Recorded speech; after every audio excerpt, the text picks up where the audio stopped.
Hello students, कैसे हैं आप सब। आई होप सब बढ़िया होगा। चलो, रे ऑप्टिक्स का आज हम पार्ट 3 लेके आ रहे हैं। पार्ट 1 और पार्ट 2 में हमने क्या क्या पढ़ा था।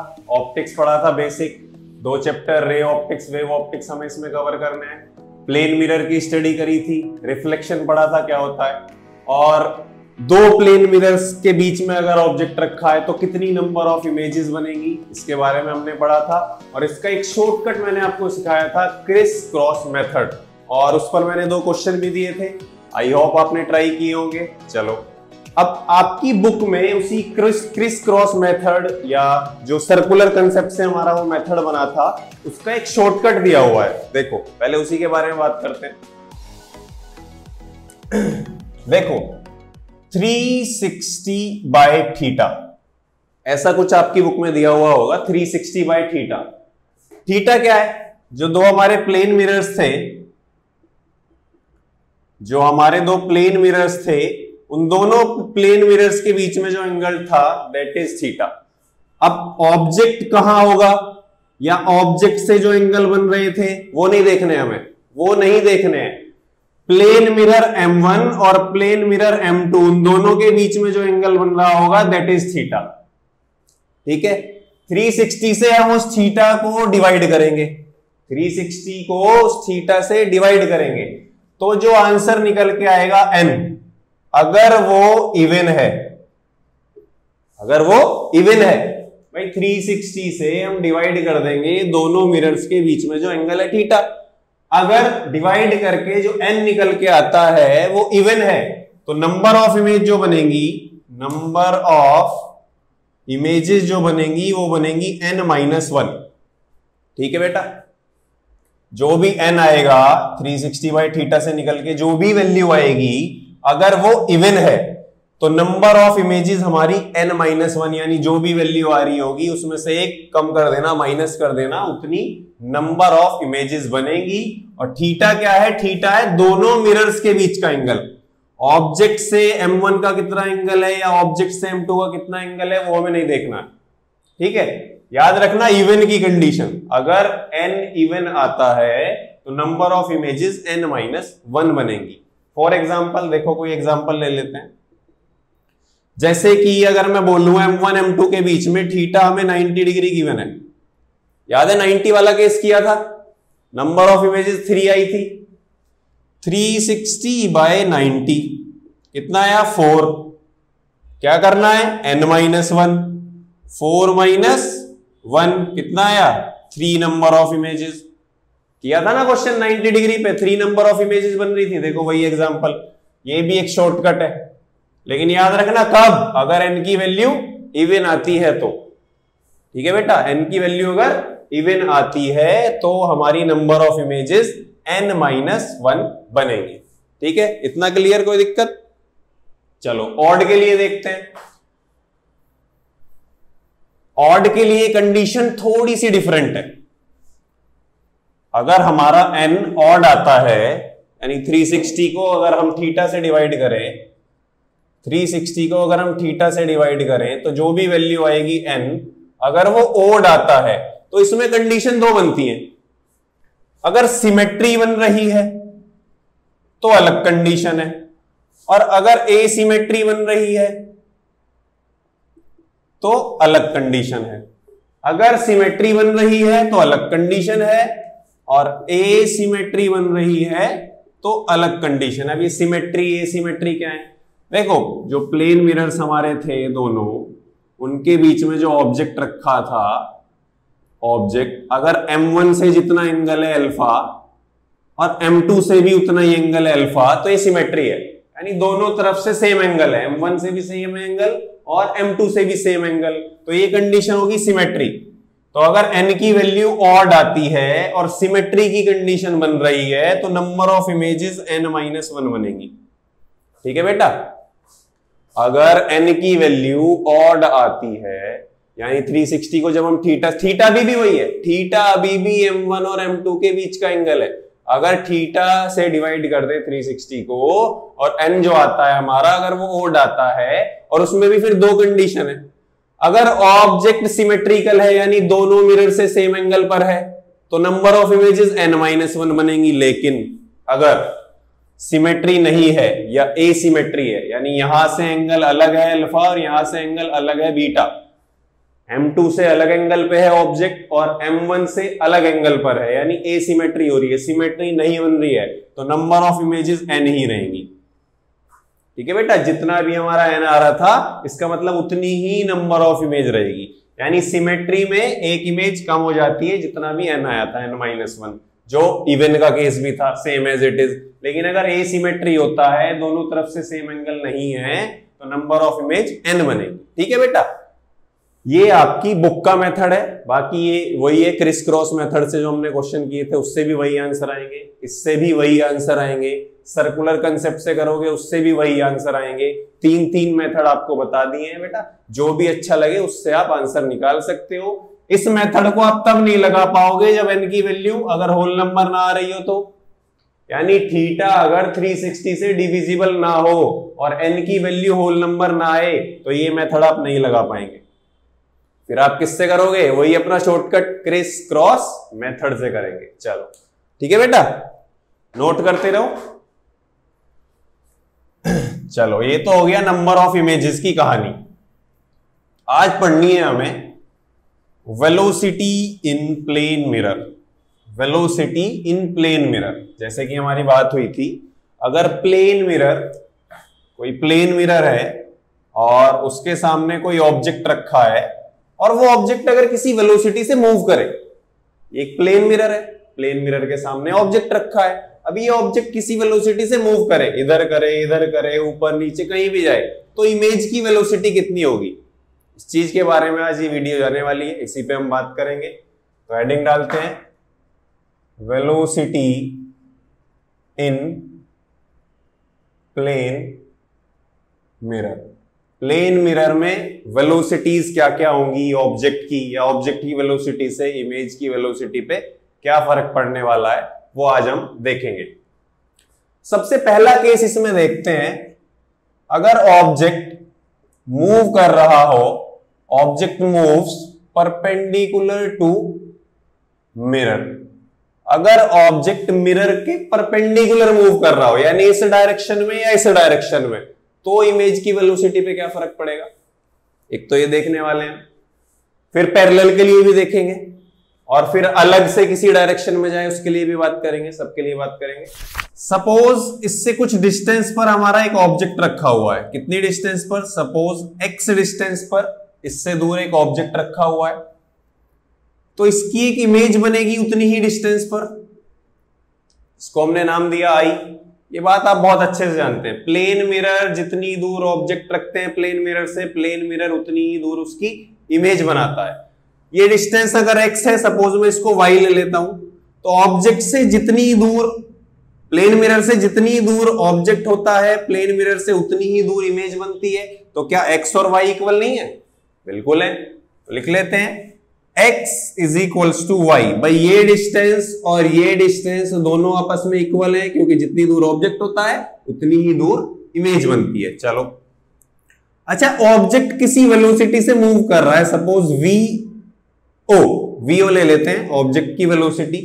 ऑब्जेक्ट अगर इधर मूव कर रहा है पॉजिटिव x डायरेक्शन की तरफ, तो क्या इमेज इसके अपोजिट मूव नहीं कर रही होगी? इसको ले लेते हैं vi, वेलोसिटी ऑफ इमेज। भाई मिरर के सामने जब हम खड़े होते हैं और हम मिरर की तरफ मूव करने लगे, तो इमेज भी तो आगे बढ़ने लगती है। तो ऑब्जेक्ट की वेलोसिटी अगर इधर पॉजिटिव x की तरफ होगी, तो इमेज की वेलोसिटी इधर नेगेटिव x की तरफ चलेगी। भाई ऑब्जेक्ट ऐसे आगे बढ़ेगा तो इमेज ऐसे आगे बढ़ेगी। तो हम ये कह सकते हैं x जो है वो माइनस y के इक्वल है। जितना हम इधर आगे बढ़ रहे हैं, इमेज उतना ही इधर आगे बढ़ रही है।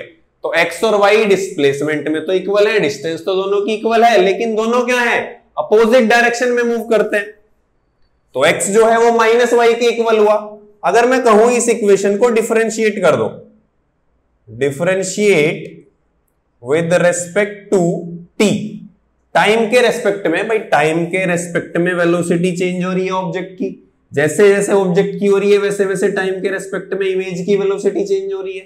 तो अगर मैं इनको डिफरेंशिएट कर दूं टाइम के रेस्पेक्ट में, तो ये क्या होगा? dx by dt is equals to minus dy by dt। देखो dx by dt change in displacement with respect to time क्या होता है, वेलोसिटी, यानी वेलोसिटी ऑफ ऑब्जेक्ट, यही तो है वेलोसिटी ऑफ ऑब्जेक्ट, ऑब्जेक्ट जिस वेलोसिटी से मूव कर रहा है, is equals to negative sign as it is dy by dt, image की displacement with respect to time क्या होगी, इमेज की वेलोसिटी vi। समझ आया बेटा, ऑब्जेक्ट जितनी वेलोसिटी से मूव कर रहा होगा, इमेज भी उतनी ही वेलोसिटी से मूव कर रही होगी, but in opposite direction. Suppose object move कर रहा है 2 मीटर पर सेकंड की स्पीड से मिरर की तरफ, तो इमेज उसके अगेंस्ट इधर मिरर की तरफ -2 मीटर पर सेकंड की स्पीड से मूव कर रही होगी। अगर इसकी वेलोसिटी 2 है तो इसकी वेलोसिटी -2 है, दोनों एक दूसरे के अगेंस्ट मूव करते हैं। ठीक है बेटा, इतनी बात समझ आई, तो ये फॉर्मूला बहुत काम आने वाला है। देखो अभी तक प्लेन मिरर जो है हमारा वो रेस्ट में है, उसको हमने मूव नहीं करा है, प्लेन मिरर रेस्ट में है, ऑब्जेक्ट मूव कर रहा था मिरर की तरफ, तो इमेज भी मूव कर रही थी मिरर की तरफ, दोनों अपोजिट डायरेक्शन में थे, velocity of object equal I negative of velocity of image. यहां तक कोई दिक्कत? चलो बहुत बढ़िया। अब अगर मैं बोलूं कि मिरर भी मूव कर रहा हो, इधर डायरेक्शन में मिरर मूव कर रहा हो या इधर इस डायरेक्शन में मिरर मूव कर रहा हो, मिरर मूव करने से इस वेलोसिटी पे क्या फर्क पड़ेगा, अब हम ये बात करने वाले हैं। अभी तक मिरर हमारा रेस्ट में था, ये केस बहुत इजी है, जितनी ऑब्जेक्ट की वेलोसिटी उतनी ही इमेज की velocity in negative direction, because both are in opposite direction. ठीक है बेटा, चलो आगे देखते हैं, अगर हमारा मिरर भी मूव कर रहा हो तो क्या होगा। चलो इतना नोट कर लो फटाफट, ठीक है। चलो अब देखो, सपोज एक इक्वेशन हमारे पास आ गई है, वेलोसिटी ऑफ ऑब्जेक्ट जो है इक्वल होता है माइनस वेलोसिटी ऑफ इमेज। ये बात हमें बिल्कुल क्लियरली पता चल गई। यहां ऑब्जेक्ट था, यहां इमेज थी, ये एक्स डिस्टेंस, ये Y distance, velocity of object vo, velocity of image vi, दोनों अपोजिट डायरेक्शन में, जितना ये चलता है उतना ये चलता है। अभी तक मिरर रेस्ट में था, लेकिन अब अगर मिरर भी मूव कर रहा हो, इस डायरेक्शन में कर रहा हो या इस डायरेक्शन में कर रहा हो, इधर करेगा पॉजिटिव एक्स की तरफ तो उसकी वेलोसिटी पॉजिटिव ली जाएगी, अगर नेगेटिव एक्स की तरफ करेगा तो उसकी वेलोसिटी नेगेटिव ली जाएगी। चलो अब मान लेते हैं मिरर भी मूव कर रहा है किसी वेलोसिटी से, vm, m for mirror, velocity of mirror, इधर मिरर भी मूव कर रहा है। अब इमेज की वेलोसिटी कितनी होगी, इस चीज पर बात करने वाले हैं। इससे पहले मैं आपको एक चीज बताऊं जो कि इसमें यूज होगी, that is relative velocity. 11th class में बहुत अच्छे से आपने पढ़ा होगा रिलेटिव वेलोसिटी क्या होता है। देखो सपोज एक ऑब्जेक्ट है A, एक ऑब्जेक्ट है B। ऑब्जेक्ट A की ग्राउंड के रेस्पेक्ट में वेलोसिटी है 10 मीटर पर सेकेंड, यानी ऑब्जेक्ट A भाग रहा है 10 की स्पीड से, और ऑब्जेक्ट B की वेलोसिटी है ग्राउंड के रेस्पेक्ट में 20 मीटर पर सेकेंड। ऑब्जेक्ट B चल रहा है 20 की स्पीड से, तो इन दोनों की आपस में रिलेटिव वेलोसिटी कितनी होगी, इसको कंसीडर करके देखो, पढ़ा भी होगा रिलेटिव वेलोसिटी। एक ऑब्जेक्ट ग्राउंड के रेस्पेक्ट में 10 की स्पीड से चल रहा है, दूसरा ऑब्जेक्ट ग्राउंड के रेस्पेक्ट में 20 की स्पीड से चल रहा है, दोनों के बीच में 10 का डिफरेंस है। तो ये जो B जो है 20 मीटर पर सेकंड की स्पीड से चल रहा है और A 10 मीटर पर सेकंड की स्पीड से चल रहा है, इनकी आपस में रिलेटिव वेलोसिटी कितनी है। भाई A वाले को तो ये लगेगा कि 10 की स्पीड से चल रहा है, जबकि वो ग्राउंड के रेस्पेक्ट में 20 है, लेकिन A वाला तो ऑलरेडी 10 की स्पीड से मूव कर रहा है ना, तो इनकी आपस में रिलेटिव वेलोसिटी क्या होती है, VAV, वो आती है 10 मीटर पर सेकंड, 20 माइनस 10, यही थी हमारी रिलेटिव वेलोसिटी। ऐसा ही देखो यहां कुछ कहानी है, ये जो हमारी वेलोसिटी ऑफ ऑब्जेक्ट है ये किसके रेस्पेक्ट में है, भाई वेलोसिटी ऑफ ऑब्जेक्ट मिरर के रेस्पेक्ट में थी ना, मिरर के रेस्पेक्ट में ऑब्जेक्ट मूव कर रहा है, यानी इसको मैं लिख सकता हूं velocity of object with respect to mirror is equals to negative as it is VI क्या था, वेलोसिटी ऑफ इमेज। भाई वेलोसिटी ऑफ इमेज भी तो मिरर के रेस्पेक्ट में देख रहे थे हम, ये डिस्टेंसेस हमारी मिरर के रेस्पेक्ट में ही तो थी, तो ये वेलोसिटी जो है इमेज की ये भी तो मिरर के रेस्पेक्ट में है, तो इसको मैं क्या लिख सकता हूं, velocity of image with respect to mirror. कोई दिक्कत? यानी इस कंसेप्ट को अब मैं रिलेटिव वेलोसिटी की टर्म में लिख रहा हूं, कोई दिक्कत? Velocity of object with respect to mirror, velocity of image with respect to mirror. यही कंडीशन में हमने रिलेटिव वेलोसिटी लगा दी, क्योंकि दोनों वेलोसिटीज हमारी किसके रेस्पेक्ट में थी? दोनों वेलोसिटीज मिरर के रेस्पेक्ट में थी। तो मिरर के रेस्पेक्ट में होती है तो क्या होता है? माइनस हो जाता है। तो यहां लिख सकते हैं velocity of object minus velocity of mirror. Relative velocity का फॉर्मूला लगा दिया, is equals to minus velocity of image minus velocity of mirror. कोई दिक्कत?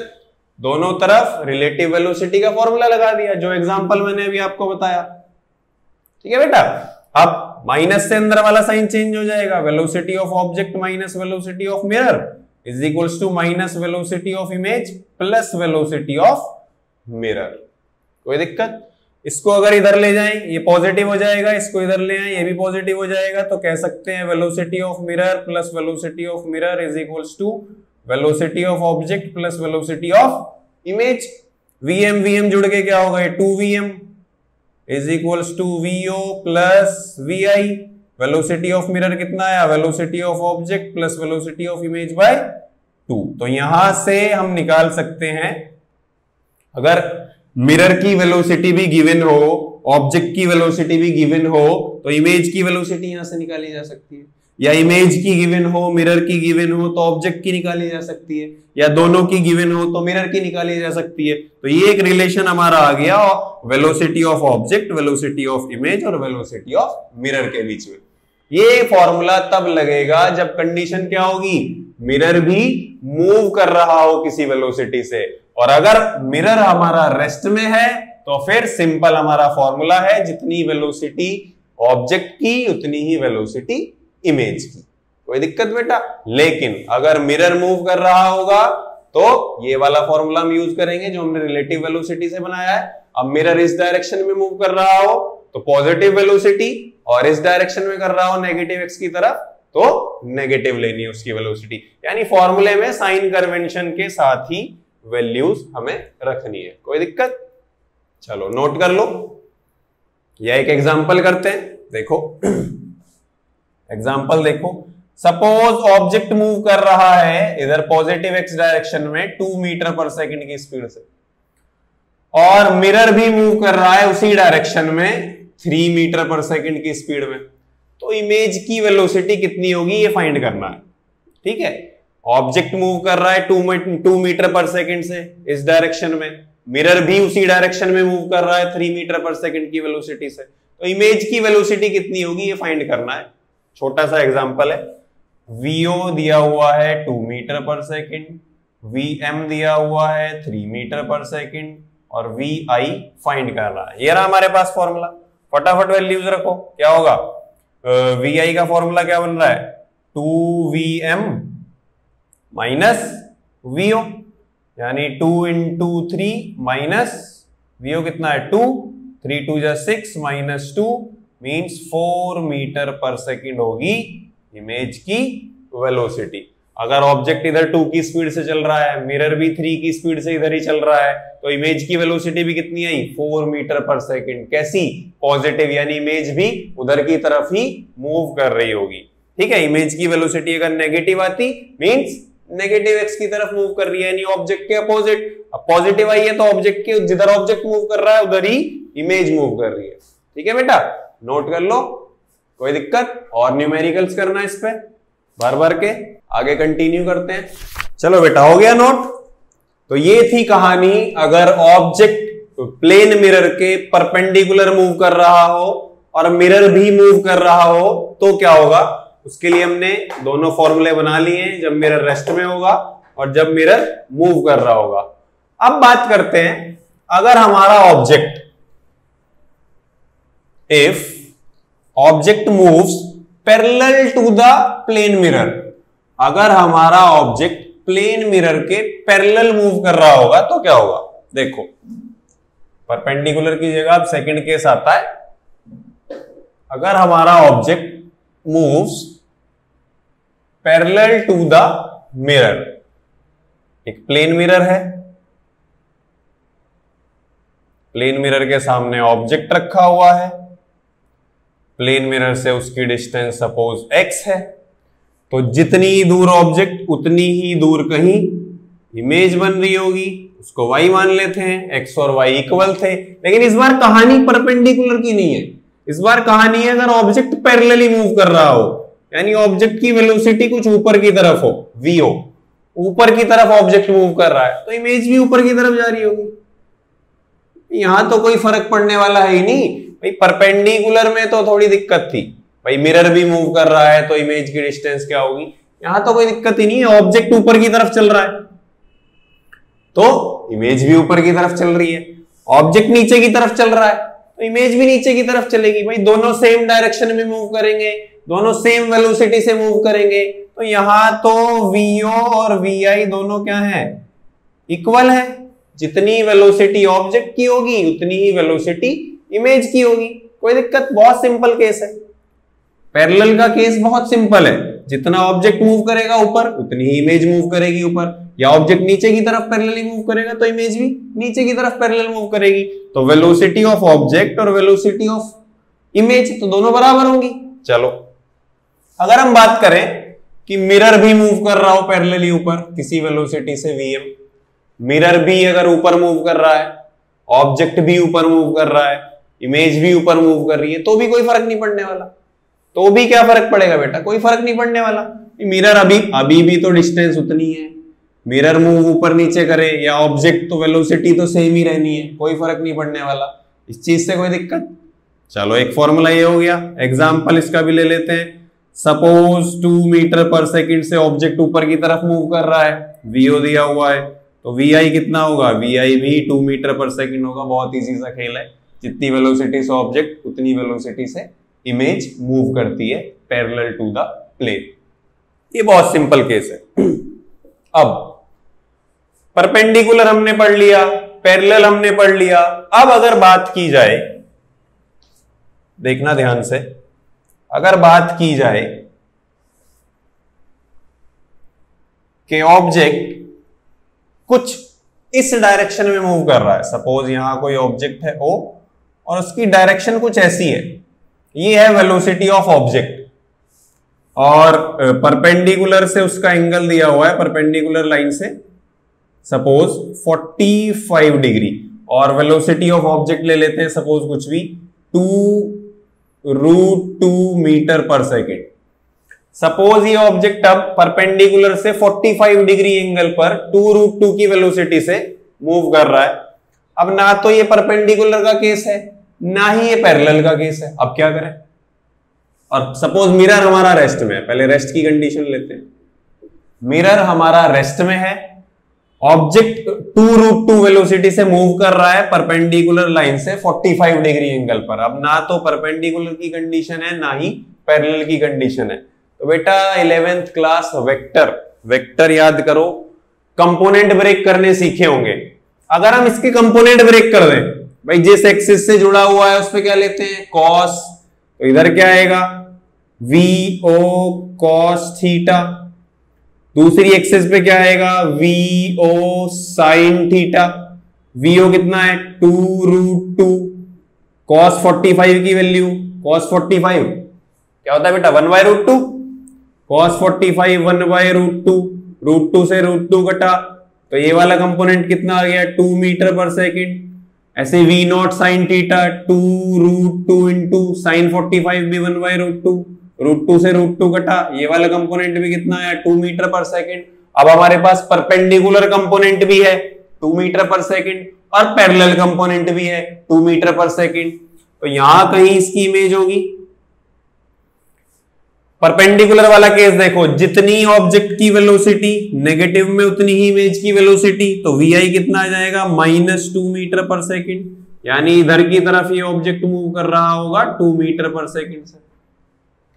पैरेलल का केस देखो भाई, इसके हमने कंपोनेंट रिजोल्व कर लिया, हमारे पास परपेंडिकुलर का फॉर्मूला है, हमारे पास पैरेलल का फॉर्मूला है, लेकिन ये तो उन दोनों के बीच में कहीं पे है इसकी वेलोसिटी। एंगल दिया हुआ था, हमने इसके कंपोनेंट ब्रेक कर लिए कॉस में और साइन में। जिस एक्सिस से एंगल जुड़ा होता है उस पे कॉस लेते हैं, दूसरी एक्सिस पे साइन लेते हैं, तो इसके कंपोनेंट ब्रेक हो गए। तो यहां वाली जो वेलोसिटी आ गई परपेंडिकुलर 2 मीटर पर सेकेंड और पैरेलल की भी 2 मीटर पर सेकेंड, यही तो हमें चाहिए था। भाई परपेंडिकुलर का और पैरेलल का फॉर्मूला तो हमारे पास है। परपेंडिकुलर जब मूव करेगी तो उतनी वेलोसिटी इमेज की होगी नेगेटिव में, और पैरेलल जब मूव करेगी तो सेम वेलोसिटी होती है। इसकी 2 मीटर पर सेकंड है तो इसकी भी कितनी होगी, 2 मीटर पर सेकंड। बात समझ आई?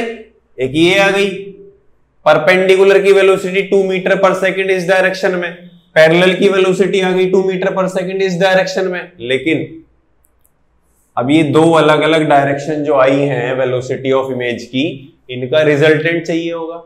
तो रिजल्टेंट का फॉर्मूला आपको याद होगा, अगर रिजल्टेंट निकालें under root A square plus B square plus 2ab cos theta.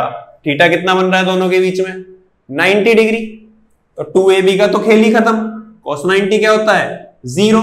तो रिजल्टेंट का फॉर्मूला क्या हुआ, under root A square plus B square. दोनों वेलोसिटीज हम लोग निकाल चुके हैं, 2 का स्क्वायर प्लस 2 का square 4 plus 4 under root 8। Under root 8 को क्या लिख सकते हैं, 2 रूट 2 मीटर पर सेकंड है इसका रिजल्टेंट। देखो 2 रूट 2 डायरेक्शन में ऑब्जेक्ट की वेलोसिटी थी और 2 रूट 2 ही डायरेक्शन में इमेज की वेलोसिटी है।